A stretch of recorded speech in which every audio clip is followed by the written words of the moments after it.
Hi, Juno News. Welcome back for another episode of Not Sorry. I'm Alexander Brown. I'm the director of the National Citizens Coalition. Thrilled to be here with you. And while I have you, I want you to check out our great sale. Go to junonews.com/notsorry for 20% off. Many of you will believe me when I say this. Some might not, and we're trying to reach them. Because what if I told you that the greatest threat to Canada right now, to our economy, it's unity. It wasn't bluster from south of the border. It wasn't hostile foreign regimes from far afield. It's BC's Premier David Eby. David Eby is going back to the playbook of the last 10 years. He claimed to be part of Team Canada. We all know how hollow much of that rhetoric was. I mean, heck, in Ontario, the Team Canada Protect Canadian Jobs guy continues to threaten Gimli, Manitoba with liquor bans and yanking things off shelves. But David Eby wants to block this crucial pipeline to the Pacific Northwest coast. Alberta is in a bind here. They were told that, this federal government was going to be different. They were told that we were finally going to be doing right by our economy and our autonomy and unlocking prosperity again. And folks like David Eby, who has been a key Liberal ally over the last few years, are standing in the way. Take a look at his threat and his flippancy towards Danielle Smith's need to build a pipeline.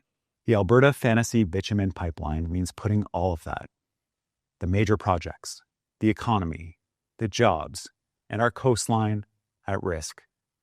What the Conservatives in Alberta are pushing is an entirely political creation in the lead up to their election for wedge politics at the expense of British Columbia and Canada's economy. And they're being supported by the BC Conservatives, again, at the expense of British Columbians and our valuable coast. Deeply insulting, saccharine, as big a wedge as you can possibly imagine. This is a man who has destroyed British Columbia's economy, who has stood in the way of hundreds of thousands of jobs, who has put in policies that have led to net migration from young people sort of fleeing to Alberta.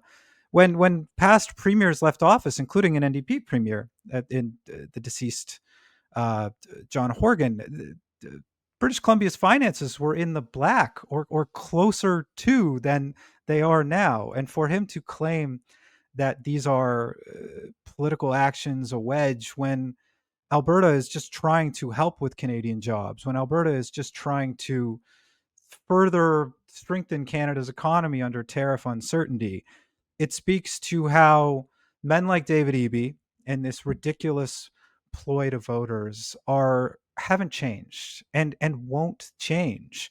And the way you do change this, the way you stick up for Alberta and our very confederation right now, is the federal government needs to ignore him. They need to bypass him.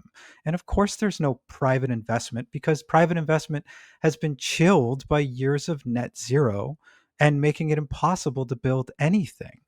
Danielle Smith is now, in effect, calling Mark Carney's bluff, and she should, because she's been promised all kinds of things. All these election promises were put in place. I think some of us had our reservations about what they would actually amount to. But listen to her comments here. She understands that Alberta can't wait, and this is an important ultimatum at a crucial time for seeing if these next 10 years aren't going to be like the last. We support big, major nation-building projects, and we would love to be able to partner with the companies that are going to help us build pipelines, as well as make sure that we're supporting our fellow provinces on their aspirations to build major projects. I don't think it's a success if taxpayer dollars have to be spent to build pipelines. Pipelines should be built by the private sector. If we're going through this exercise, we're doing it so that we can restore investor confidence again. When you look at the value of bitumen, we believe that this project, if we could build it at 1 million barrels a day, even at today's prices, that would generate $20 billion a year for the Canadian economy, of which the governments take about 40%, and it's about half that goes to the federal government and half that goes to the provincial government. So that is a very high value, long-term return that all it takes is the Prime Minister to say yes. No one harms Canada quite like Canada over the last 10, 20 years. And we can be hopeful that change is coming, but concerned that it's looking a whole lot like more of the same. Alberta needs, one simple answer here, which is yes. They haven't gotten it yet. There's a filibuster at play here, and David Eby's a part of it. To talk about this, to break this down, Dr. Caroline Elliott joins the show today. She's a terrific fellow with the Aristotle Foundation, the BC Public Land Use Society, a real expert on the BC political scene. And first, a word from our sponsor. Quick word from our sponsors, Macamee College. So, are you tired of politicians growing government while your freedoms shrink? Then don't just complain. Take the lead. Our partners today, Macamee College, and their applied politics and public affairs program is for freedom-minded Canadians who want to hold the government accountable. In just 2 years, through online evening courses, you'll get the applied skills to run campaigns, organize grassroots movements, and shape policy. You'll get hands-on training in your community and with the party of your choice, so you graduate ready for real change. Now, maybe it's you, maybe it's someone you know, maybe it's your son or daughter, maybe it's your friend who's passionate about politics. Here is a chance to fast-track your career into making an impact. Plus, anyone who subscribes through our link and they are successful in enrolling in this course gets a $500 Juno News scholarship towards your education, because we need more small government leaders standing up for freedom, standing against big government overreach. Intakes are in September and January. Don't wait. It's time to lead. Use the link in the description today. Check it out over at candicemalcolm.com/Macamee. That's MAKAMI. Dr. Caroline Elliott joins the show. Caroline works with the Aristotle Foundation for Public Policy. She is so prominent with the Public Land Use Society, which is this constant topic out in BC and will increasingly become a big topic in Canada. She is a prodigious media figure and political figure on the left coast, an esteemed hiking mom in the international press, big on the common sense socials. Caroline, thanks for joining us. Thank you for having me. I'm excited to be here. Yeah, no, the famous hiking mom in the flesh. Lucky me. To us, the topic of the day, and you and I reside in British Columbia, is our premier, is David Eby, is a man who claimed to be Team Canada, but is now very much standing in the way of getting a pipeline to the Pacific Northwest coast, is evidently not on board with turning this country around and not repeating the last 10 years. What do you make of this infighting between Eby and Alberta at present? And where do you worry we might be going, by history seeming to repeat itself? I feel like we've seen this movie before to some extent, right? When Alberta was last proposing the Trans Mountain Pipeline into British Columbia, David Eby was the Attorney General, and he and his party, his government, spent their time using, as they said, every tool in the toolbox to stop the project. The courts were very, very clear on this. This was the federal prerogative to make this pipeline happen. And it's like David Eby is pretending he just wasn't a direct part of that. And like he didn't spend a whole bunch of taxpayer money fighting exactly this kind of project to no end. So, I think the reality is, like, killing our natural resource sector is a choice. It's an active policy choice being made by David Eby every single day. So when he says he's Team Canada, but he supports shutting down pipelines, that he supports bringing in his disastrous Clean BC plan, which he's pursuing with abandon, which is costing us more than Donald Trump's tariffs will ever cost our economy. It's a total joke. So David Eby, he doesn't have a leg to stand on as far as I'm concerned. He's not Team Canada. He's Team David Eby. He's Team NDP. He'll do whatever it takes to please his base, but he is not going to be building up the economy in the way he should be. Yeah, and it's unbelievable that I believe it's Heather Exner-Pirot with MLI who recently commented and was even testifying in a committee, which is that it's unbelievable that this country is just going to rehash petty parochial pipeline infighting from the 2010s. The moment Canadians were granted to step back up is looking like it has passed us. That's surely the worry, right? That we had this elbows up election, that we had this we promise will be different election, and we're only months removed, and we're sliding back into the same old, same old. Alberta Premier Danielle Smith has more or less had to call the federal government's bluff and just say, here's your deadline. It's Grey Cup weekend to make it happen. Do you do you see this changing? Do you have any hope for this situation? I don't like to be pessimistic because I'm not a pessimistic person, I but watch I your am. videos. You're not. No, and it's not even me trying not to be. I'm not a pessimistic person, Yeah. but when I look at David Eby and I look at his leadership or lack thereof when it comes to BC's economy, it's demoralizing because you have a government here that has actively placed layer upon layer of regulation and hurdles to investment in this province from land use when it comes to the UN Declaration on the Rights of Indigenous People to things that sound kind of crazy to most people like gender-based analysis plus and various environmental assessment programs. That's just one thing. I mean, you have all kinds of things layered on top of that. So it's almost laughable when you see EB say, oh, a pipeline's fictional, there's no proponent. Of course, no private sector proponent in its right mind is going to jump into this mess and say, Yeah. yeah, that's a place I want to invest. That's exactly the problem. That's where I think Danielle Smith is being really kind of innovative and showing some leadership here and saying, look, like, let us pave the way.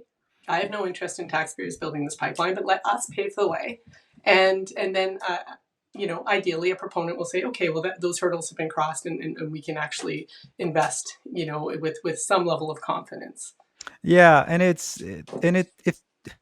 some of the premiers who were lined up so behind Mark Carney seemingly during the election actually care about pushing these things along, it's like you have to call their bluff. Like this, if you want a bitumen pipeline to BC's North Coast, if you want to overhaul or scrap what are known as these 9 bad laws, what is she supposed to do when they're all but filibustering at this point? I even think of, I mean, you have been so immense on the public land use file. I think of the impacts that this would further have on Indigenous investment and Indigenous projects, where I thought it was in everyone's best interest in self-determinism, in true reconciliation, not just, let's say, reconciliation incorporated, and some of the grift has popped up around that industry, that we should be approving projects and getting them to market, and supporting things, not just kitamat, like just really open up the floodgates on all these things. So if they truly cared about reconciliation, and they dress themselves up in that visage that they do, why wouldn't they practice what they preach on this? No, exactly. And it's funny, a lot of what they've said, I view as almost like an indictment on themselves. Like, think about Yeah. when David Eby started talking about fast tracking projects in BC with the Bill 15 that he put forward, where his plan was essentially to handpick projects out of the process and move them forward. If you actually look at what he's talking about with something like that, what he's saying is our regulatory system is such a quagmire. It's so impossible that provincially significant projects cannot proceed. So I have to actually reach in and, instead of fixing that regulatory environment, instead of walking back some of these things that make it impossible to build things in this province, and federally this applies too, they're just going to have to reach in and pull their political favorites out. Like, think of what an indictment that is of the system that they've built, and they're not willing to fix it. And so this is again where I think Danielle Smith is probably on the right track. She's saying, you're talking about building stuff, you're talking about building Canada and Team Canada. Put your money where your mouth is, or at least your efforts where your mouth is. Yeah, and they've long been the ones who stymie and hinder the resource industry, more than any. Now, thinking of stymieing and hindering a country, a province, your work on the public land use file has been, how I came across your work. I mean, you've been here on the on Juno News before, sharing your insights. This is an issue that more and more Canadians, certainly British Columbians now, but more and more Canadians, because the roadmap is being put down, need to be made aware of. They need to know of the threat of, not just potentially losing access to their public parks. What about the very ground beneath your feet? And that can include your home.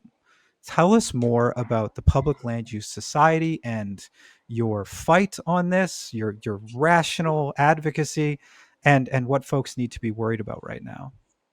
Yeah, I feel quite honored to sit on the board of the Public Land Use Society. publiclanduse.ca. That'll be my plug for the audience to check it out. It really is worth checking out because I think it's one of the organizations that's been, I think, at the forefront of having this conversation in a thoughtful way, but also in a really important way. And it's highlighting the various steps the BC government in particular is taking that is causing a lot of uncertainty on the land base. And it goes way beyond, I think the reason maybe people care so much about it is it goes way beyond economic development, which is obviously hugely important and deeply affected by these policies, but also simple things like hiking, recreation, skiing, the things that just regular people like to do on the land, even if they work in some sort of office job that's not directly connected to the natural resource sector.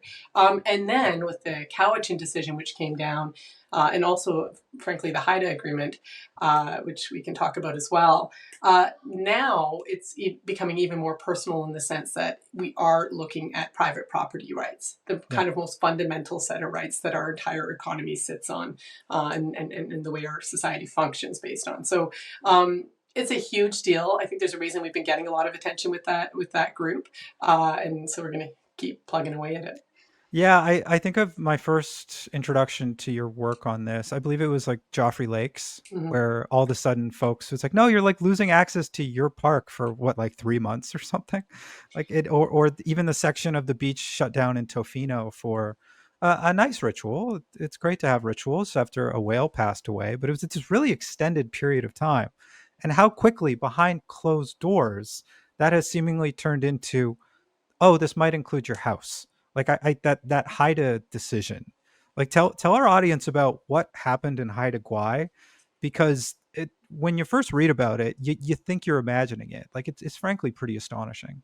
Yeah, so it's all really related to each other because it's the same. It's all been marked by the same secrecy, and it's just general lack of transparency around the issue that I think is causing a lot of public distrust on this, and it's unfortunate. But Haida Gwaii is an interesting one. So the province moved to recognize Aboriginal title over the entirety of Haida Gwaii.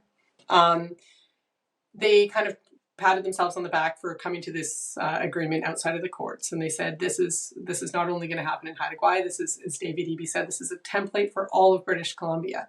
But what they did is they overlaid Aboriginal title on top of private property. That's never happened before. The courts, when they have ruled on these sorts of things, have actually explicitly removed private property because private property rights and Aboriginal title rights, they confer the exclusive use of the land, the exclusive ability to decide what's done with the land. And if you put those two interests over the same piece of land, you end up in a situation where it's just not a compatible path forward. So what they did with Haida Gwaii, they went ahead with that despite all kinds of legal concerns being raised around this. And then they went into the courts just recently and quietly, without telling anyone in the public, sought a consent order from a judge. And what the consent order from the judge does is it says, yes, we actually, as courts, recognize this Aboriginal title over this land. That effectively constitutionalizes it and makes it impossible to undo, or next to impossible to undo, through normal legislative means. So, we could have a new government elected tomorrow. They might say, I'm very uncomfortable with this Haida agreement. Well, you can't undo it now because it has been constitutionalized essentially by the courts. They never announced to the public that they were doing this before doing it. They never announced it after doing it. They've kept very hush-hush on it. And the only reason we're even talking about it now is because the Haida Nation themselves put out a press release stating their excitement around this development. So it's a big issue. And it's even more shocking, not to just kind of keep going, but it's even more shocking. Here to keep going. It's even more shocking in light of the Cowichan decision, which came down between the signing of the Haida agreement and the consent order that the government sought. Between those two things happening, the Cowichan agreement decision came down from the courts, and that recognized Cowichan Aboriginal title over some area, an area of land in Richmond. What that did, though, and it's widely understood to have done so, is place private property rights in real jeopardy by saying that certain types of rights are defective, invalid, that you can no longer count on your private property rights. So knowing that, they went and then sought this consent order in the Haida case from the judge, doing basically the same thing. It's really wild. And as if homeownership in the lower mainland of British Columbia isn't, difficult enough if you can even get into it if you're not, part of some foreign investment scam or some shadow network of international home buyers. Now I think of, a guy like myself. I'm in a rental like most people my age and under, my wife and I. And let's say we finally save up just enough to get in at the bottom end of the market. Surely it chills the thought of ownership to think that years from now, depending on the government, could be this year, someone could dictate, an NDP government could dictate. It won't be the Greens, even though that new gal is gaining a little bit of popularity. That, oh, by the way, this doesn't belong to you anymore. You're now, paying off to somebody else, somebody you didn't elect, and so much of this seems to be downstream from, obviously, the UN Declaration for the Rights of Indigenous People, and then DRIPA, which I believe is the sort of Canadian application of that UN declaration. They're two different things, but they're very similar. When I talk to my audience about this, when I put it in a column, there's a little bit of confusion there. Could you clear up for our listeners, like, what's the difference between the two? How does it apply, and why should they be concerned about it? Yeah, sure. So just one thing to note on the Richmond case, just quickly before we Yeah, forget, on the please Cowichan. tell us Just how screwed we are. well, I don't want to do that, but in terms of the uncertainty, look, like some people have said, oh, well, this doesn't immediately impact property rights, and don't kind of lose your cool. Yeah. But we actually saw the lawyer for the Cowichan say on the radio and repeated in news articles that homeowners, property owners in that affected area are going to have to seek the consent of the Cowichan before they sell. Like, this is a big deal, and it's happening right now. So I just wanted to emphasize that point. But moving on to the UNDRIPA thing. So the UN Declaration on the Rights of Indigenous Peoples is essentially the way that they brought it into law in British Columbia and Canada is in BC. I'll talk about BC. I know BC better. Is they introduced the Declaration on the Rights of Indigenous Peoples Act. What that act it essentially requires BC's laws to be brought into alignment with UNDRIP. So it's just what they call the act. So when you hear DRIPA and UNDRIP, for all intents and purposes, we're kind of talking about the same thing.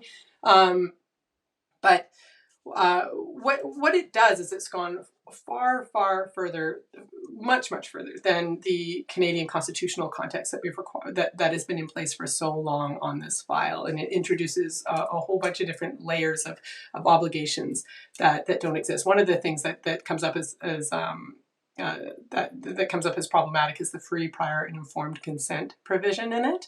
Yeah. And it basically says no project shall happen on the territory of these Indigenous groups without free, prior, and informed consent.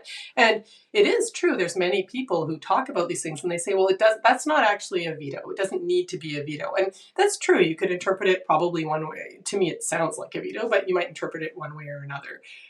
What's happening in British Columbia is they are interpreting it as a veto. And we're seeing that through the Seashell Foundation Agreement, which the government signed and then kept secret until after the election, which is just worth noting. You're seeing that in the recent agreement around the Chilcotin. You're seeing that with a recent agreement signed over with 5 First Nations in an area of Northwest BC that covers an area the size of England. Like, it is being interpreted as a veto. In this, they'll deny it. They always say it's not a veto, but if you actually look at the language in the documentation, they say no authorizations will be permitted in these areas without the consent of these, without the agreement of these First Nations. Yeah. So if they give their consent, it happens. If it doesn't, if they don't, it doesn't. And I don't understand how we can think of that as anything other than a veto.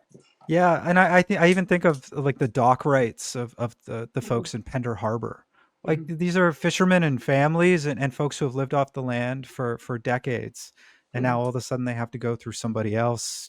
This was dreamed up behind closed doors. And it obviously brings to mind questions of our national autonomy, of our very culture, of who the heck we are, which is, we're already telling these kids at school that they're on stolen land. And now we're actually legally, without public consultation, making it seem like it actually is, and what a slippery slope. And we know in activism circles, and I'm very empathetic to true reconciliation, that oftentimes with social issues, especially over the last couple years, progressive issues, when you give someone an inch, they take a mile. If you whether it was COVID overreach or cultural overreach or tearing our flags down, or these industrial complexes tend to prop up. Everyone starts to realize there's billions available to take. We're evidently coming for land rights for from Chinese families in Richmond. Like where does that end, right? Like it I and one of the things that we both share that concern. We're both out here and we're starting to write about this more and more. We have a project called Without Diminishment. You published a great video, a walk and talk down by the pier last night. Tell us a little bit more about it. Yeah, I'm super excited about Without Diminishment. It's got kind of I would say like a cultural focus to what we're trying to do, right? It's I think it'll serve as a great complement to a lot of other publications that are out there reporting, the news. They're looking at the economy, they're looking at the fiscal situation, they're looking at things, that are really really important. But I think what Without Diminishment is going to do is, I hope, and I think it will achieve, is kind of elevating that cultural content a little bit more and talking about some of these like issues that are a bit harder to talk about, right? Some of the almost like more socially focused issues, like where are we going with reconciliation, and is this actually going to work out well for all the parties involved, and how do we deal with our country's past, but also how do we kind of move from that discussion to a path forward that's going to work for folks. So I'm excited about it. And I think we're going to do some good things. That makes two of us. Caroline Elliott, thank you for informing our audience today, and we'll talk to you again soon. Happy to join.